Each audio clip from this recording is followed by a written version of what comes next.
السلام علیکم ورحمۃ اللہ وبرکاتہ نحمدہ ونصلی علی رسولہ الکریم اما بعد فاعوذ باللہ من الشیطان الرجیم بسم اللہ الرحمن الرحیم رب اشرح لی صدری ویسر لی امری واحلل عقدۃ من لسانی یفقہوا قولی ربی زدنی علما۔ عہد نبوی کی جلیل القدر خواتین کا تذکرہ، سیرت صحابیات رضی اللہ تعالیٰ عنہ۔ یہ کائنات کی وہ ہستیاں ہیں جن کے وجود پر جتنا بھی فخر کیا جائے کم ہے، جن کا تذکرہ رب کائنات نے اپنی آسمانی کتابوں تورات، انجیل اور قرآن میں بھی کیا۔ میری آج کی سب سے پہلی ویڈیو میں پہلی صحابیہ جن کا میں تذکرہ کروں گی، حضرت حلیمہ سعدیہ رضی اللہ تعالیٰ عنہا۔ سرزمین عرب کے باشندوں میں یہ رواج تھا کہ جب ان کے ہاں کوئی بیٹا پیدا ہوتا تو اسے دودھ پلانے کے لیے کسی دوسرے قبیلے سے آیا کا انتخاب کیا کرتے تھے۔ وہ ایسی خواتین کا انتخاب کرتے تھے جو فطری طور پر ذہین و فطین، اعلیٰ اخلاق، بلند کردار اور خاندانی وجاہت کی مالک ہوا کرتی تھیں۔ دیہاتی خواتین اکثر و بیشتر شہروں اور قصبوں میں اس وقت تک چکر لگاتیں جب ان میں دودھ پلانے کی صلاحیت بھرپور ہوتی۔ وہ شہری نونہالوں کو دودھ پلانے کے لیے گود میں لے کر واپس جاتیں اور وہ بچوں کی پرورش کے لیے صاف، شفاف، کشادہ اور خوشگوار ماحول کا اہتمام کرتیں۔ اسی لیے رسول اللہ صلی اللہ علیہ وآلہ وسلم کی زبان مبارک سے ادا ہونے والا معجزانہ کلام فصاحت و بلاغت کی خوبی سے آراستہ و پیراستہ ہوتا، کیونکہ آپ صلی اللہ علیہ وآلہ وسلم نے خاندان قریش میں آنکھ کھولی اور خاندان بنو سعد میں دودھ پینے کی مدت گزاری۔ رسول اللہ صلی اللہ علیہ وآلہ وسلم اکثر اوقات اپنے صحابہ رضی اللہ تعالیٰ عنہ کے سامنے یہ ارشاد فرمایا کرتے تھے، انا اعربکم انا قرشی واسترضعت فی بنی سعد، میں تم سب سے بڑھ کر فصیح و بلیغ ہوں اس لیے کہ میں قریشی ہوں اور میں نے خاندان بنو سعد میں دودھ پیا ہے۔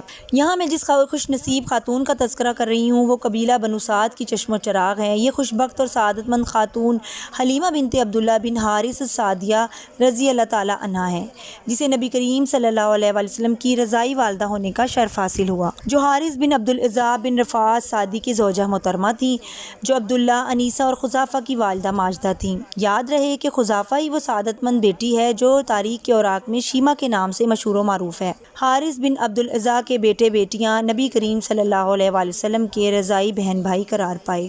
دائی حلیمہ سعدیہ رضی اللہ تعالیٰ عنہا کو یہ سعادت بھی حاصل ہے کہ انہوں نے رسول اللہ صلی اللہ علیہ وآلہ وسلم کے چچا زاد بھائی ابو سفیان بن حارث بن عبد المطلب کو دودھ پلانے کے لیے اپنی گود میں لیا۔ سیرت کی تمام کتابوں میں متفقہ طور پر یہ درج ہے کہ دائی حلیمہ سعدیہ رضی اللہ تعالیٰ عنہا جس نے رسول اللہ صلی اللہ علیہ وآلہ وسلم کو دودھ پلانے کی سعادت حاصل کی، وہ سرزمین عرب کی تمام دائیوں میں سب سے زیادہ مشہور و معروف ہوئیں۔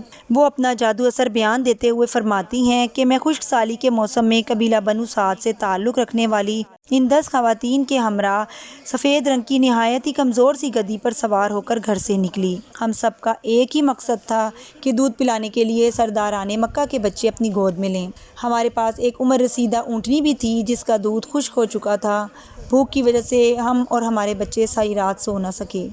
ہمارے دل میں یہ احساس رہ رہ کر انگڑائیاں لے رہا تھا کہ کاش آسمان سے بارش نازل ہو اور گھر کے آنگن میں خوشحالی کے دیپ روشن ہوں۔ انہی خیالوں میں گم ہم سب مکے پہنچ گئیں۔ رسول اللہ صلی اللہ علیہ وآلہ وسلم کو ہم سب میں سے ہر ایک نے دیکھا، لیکن ہر ایک نے پہلو تہی اختیار کی اور کسی نے آپ صلی اللہ علیہ وآلہ وسلم کو گود نہ لیا کہ اس گھر سے معقول معاوضہ نہیں ملے گا۔ میری سہیلیوں کو ان کی منشا کے مطابق نونہال میسر آ گئے، لیکن میرا دامن خالی تھا۔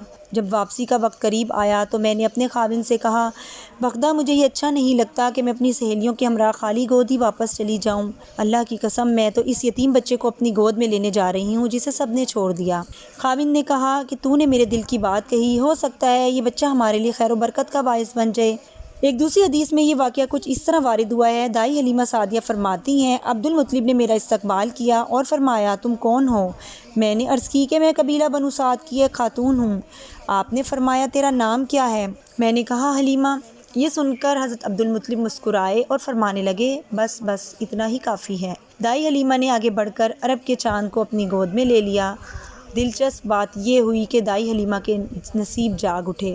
تاریخ طبری، انساب الاشراف، تاریخ اسلام ذہبی میں یہ دلچسپ واقعہ منقول ہوا ہے کہ جب دائی حلیمہ رضی اللہ تعالیٰ عنہا عبد المطلب کے ہمراہ نبی کریم صلی اللہ علیہ وآلہ وسلم کے پاس پہنچی تو پردہ غیب سے یہ اشعار سنائی دیے: اماں آمنہ کے امین فرزند ارجمند حضرت محمد صلی اللہ علیہ وآلہ وسلم ساری مخلوق سے اچھے اور سب بہتروں سے برتر ہیں۔ دائی حلیمہ کے سوا آپ کو کوئی اور دودھ پلانے والی اس جیسی نہ تھی، اور وہ بڑی ہی خوبی کے ساتھ رازہائے دروں کی امین و محافظ تھی۔ وہ ہر عیب سے مامون و محفوظ تھیں، وہ پاک دامن و پاکیزہ کردار تھیں۔ آپ انہیں اس دائی کے سوا کسی اور کے سپرد نہ کریں، کیونکہ اللہ عز و جل کا یہی حکم ہے۔ جب سے دائی حلیمہ رضی اللہ تعالیٰ عنہا نے نبی کریم صلی اللہ علیہ وآلہ وسلم کو اپنی گود میں لیا، اسی وقت سے ان پر اور ان کے خاوند پر برکت و رحمت کی بارش اترنے لگی۔ جو ہی انہوں نے آپ صلی اللہ علیہ وآلہ وسلم کو اپنی گود میں لیا اور اپنے سینے سے لگایا تو چھاتی دودھ سے بھر گئی۔ پہلے نبی کریم صلی اللہ علیہ وآلہ وسلم کو خوب شکم سیر کیا، پھر اپنے بیٹے عبداللہ بن حارث کو دودھ پلایا۔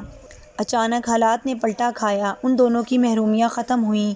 دائی حلیمہ رضی اللہ تعالیٰ عنہا اس نئی صورتحال کا نقشہ کچھ یوں بیان فرماتی ہیں: میرا خاوند اونٹنی کے پاس گیا، کیا دیکھتا ہے کہ اس کا ہوانہ دودھ سے لبریز ہے۔ اس نے دودھ دوہا، ہم دونوں نے جی بھر کر دودھ پیا، ہمارے وارے نیارے ہو گئے۔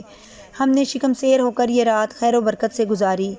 صبح ہوئی تو میرا خاوند کہنے لگا: اللہ کی قسم حلیمہ، تو نے تو ایک بابرکت روح اپنی گود میں لے لی ہے، واللہ ہمارے نصیب جاگ ہوئے۔ حلیمہ سعدیہ رضی اللہ تعالیٰ عنہا نے یوں ہی 2 سال خوشحالی و فراوانی میں گزارے۔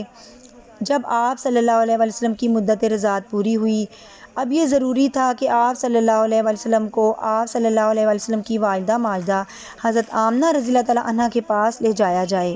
اماں آمنہ رضی اللہ تعالیٰ عنہا نے جب اپنے لخت جگر کو دیکھا تو خوشی کی کوئی انتہا نہ رہی۔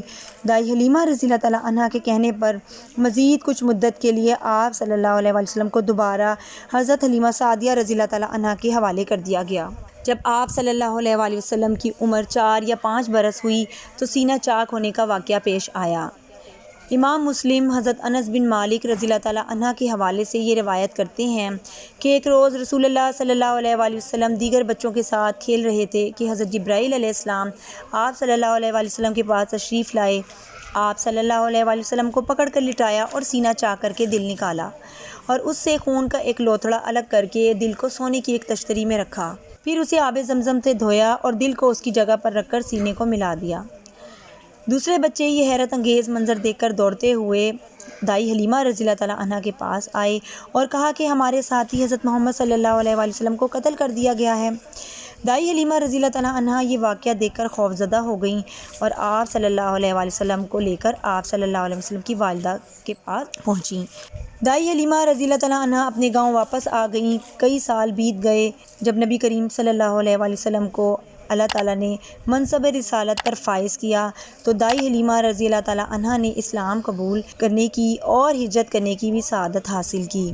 آپ کو نبی کریم صلی اللہ علیہ وآلہ وسلم سے حدیث بیان کرنے کی سعادت بھی حاصل ہوئی۔ آپ نے مدینہ منورہ میں وفات پائی اور جنت البقیع میں دفن ہوئیں۔ سبحانک اللہم و بحمدک نشہد ان لا الہ الا انت نستغفرک و نتوب الیک۔ السلام علیکم ورحمۃ اللہ وبرکاتہ۔